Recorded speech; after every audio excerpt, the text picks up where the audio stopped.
helping you spring into clean, offering strategies and motivation to really take on the chores that are lingering on your list. Today, professional organizer Lori Schlegel joins me with a 6-step process for, here it is, ladies, conquering the closet. And suddenly we sit up and we all listen, because I feel like almost every woman out there needs help in this area. You're probably, as a professional organizer, asked about the closet more than any other space in the home, I imagine. Yeah, it really is something that's kind of a continual upkeep, because a lot of us are bringing a lot of new clothes home a lot. That was a lot there, but anyway, so yeah, and we're in and out of it so much every day. Here's what's different about today, though. You are not suggesting like a tidy up, a little closet pickup. You are suggesting a complete organizational change in our mindset. What's the difference? Yeah, so you definitely want to look at your wardrobe in a way of, you know, what do I really feel great in? You want to approach it from how you feel, not, oh, do I like this item because it's cute and I want to keep it because I like the pattern, but when I put it on,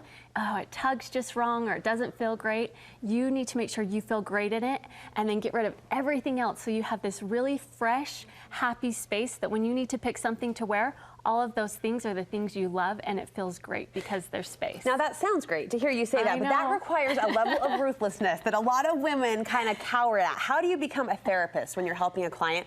Is there a phrase or a go-to like pick-me-up line that helps women get out of their own heads and say, no, I don't need that shirt that I've been hanging on to for 6 years? Yeah, you know, I mean, it really is all about mindset, getting yourself in the right mindset of what you really want for your space and for your wardrobe. So really come up with a feeling like, I want to feel beautiful, or I want to feel happy, or, you know, something like that can help drive like what you want your space to feel like, as well as what you want to feel like in your clothes. I often say, like, is it serving you with, you know, day-to-day items? But I think with clothes, you have to absolutely love them, or they're gone. Emphasis on love. Love. You gotta love it, or it's gone. Otherwise, I know, out the door. because you want to feel great, right? Yeah, and you'll true. wear the same thing over and over again because you feel great in it. It's so true. And then the rest of the clothes just sit there, because somehow it feels like comforting to think that you have 100 shirts to choose from. But really, it's super frustrating when you open your closet and they're like, yes, all coming at you. Yes, I know, you it's just hard. Got it's into totally our hard. heads, all of us. So to help us get there, you've got this 6-step formula. It's an acronym that spells out SIMPLE. Yes.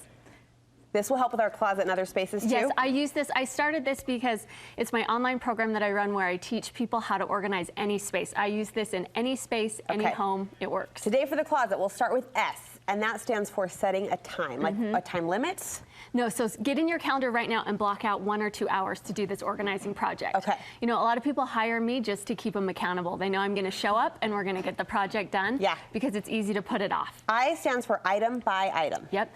So you have to go item by item through your closet. So you're going to take an item, you know, and decide, okay, how do I feel when I'm wearing these pants? You know, and then if it's like, oh, you know what, they're too tight, and when I bend over, it doesn't work. So instead of putting them on the hanger like that, then you're just going to throw them into your donate pile, or, you know, if you have a donate bin already. Yeah. So you'll throw them there, and then you're going to continue to just go item by item. Oh, yeah, okay, I love these jeans. I feel great in these.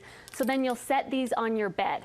And you're going to just start creating categories on your bed, because the goal is to get everything out of your closet. So your bed becomes your keeper space, but then you're categorizing within that square. So jeans or pants, shirts or tops, that kind of a thing? Yes, exactly. Okay. And it doesn't have to be exactly right at this moment.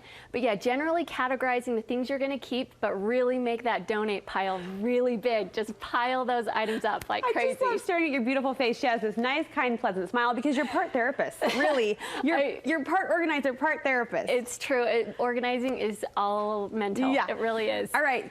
Clicking along on our acronym, M stands for maximizing your space. Okay. So maximize your space.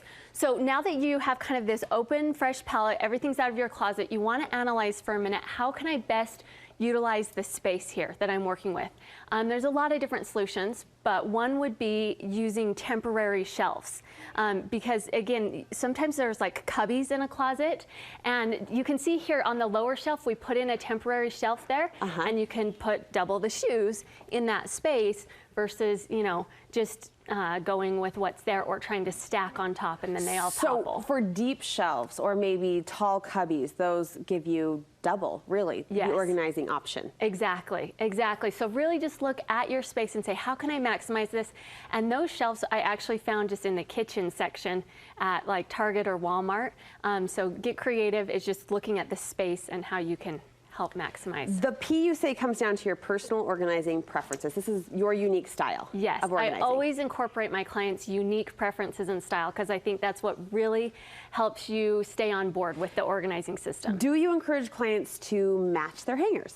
Yes, absolutely. So that's one preference you want to consider is the hanger that you like. So, there's all different options out there. Some people like the space-saving hangers that obviously create more space for you, but they have more of like a velvet lining that grips the clothes. I don't personally like that as much. I still just like a white hanger because I like how my clothes slide off of it. Okay. And I like the look. The key here is making sure to get all the same hanger, because a lot of times it creates a feeling of clutter when we've got all different hangers. That's true. You've got the wire dry cleaning hanger, you've got the black velvet Costco hanger, and it just becomes a jumbled mess. What about color coding? Is that a personal preference or is that for everybody, do you think? I think it is a personal preference, but the thing that I love about it is when you open a closet, it just looks and feels so much better, right? It's aesthetically pleasing and calming to the eye, and I think it'll help you stay more motivated to keep your closet organized when it feels so good when you open it. So I start with white and then try to incorporate some rainbow in there all the way back to black. But of course, do it how you like. I remember when we moved into the house that we're in now, my sister was helping me unpack the closet and she color coded my husband's side of that room, and he was like kind of annoyed at first, and now he loves it. He loves it. He sticks with it. He was like, Lindsay did what? And then he kind of liked the idea. There's your testimonial. Yeah, exactly. L is for labeling. No surprise, you organizers love to label. Oh, we do. I know. In a closet, I don't know that you have to, but there's actually these dividers that can be really helpful too for a kid's closet. If you're trying to teach your kids that the pants go back here, the shirts go here, helping them stay up on it, you can grab those at the Container Store, and it just helps divide and categorize. Helps them help you keep up on this. And speaking of the maintenance, how do we establish a routine? I know that's the final step in the 6-step process. Yeah, so two things that I think are helpful is one, when you take an item of clothing off in the morning to wear it, make sure you put the hanger back at the front so that you're not cluttering your rod with empty hangers. Okay. It'll just eat up space and feel more cluttered. Right. And then the last thing that I recommend is keeping an actual donate bin in your closet. So you put that item on that you thought you loved, and then you're like, nope, don't feel great in this. It's in there. It doesn't go into your laundry, because it usually goes into your laundry and then back to your closet and clutters your space, and it's this never-ending cycle. That's so smart. Great tips, great advice, and so doable when you break it down in those 6 steps. Yeah. If people need help, they need a professional therapist/organizer, how can they get in touch with you? Yeah, just make sure to follow me on Instagram at Organizing Habits, and I'll let you know when my next course is. Awesome. Lori, thank you so much.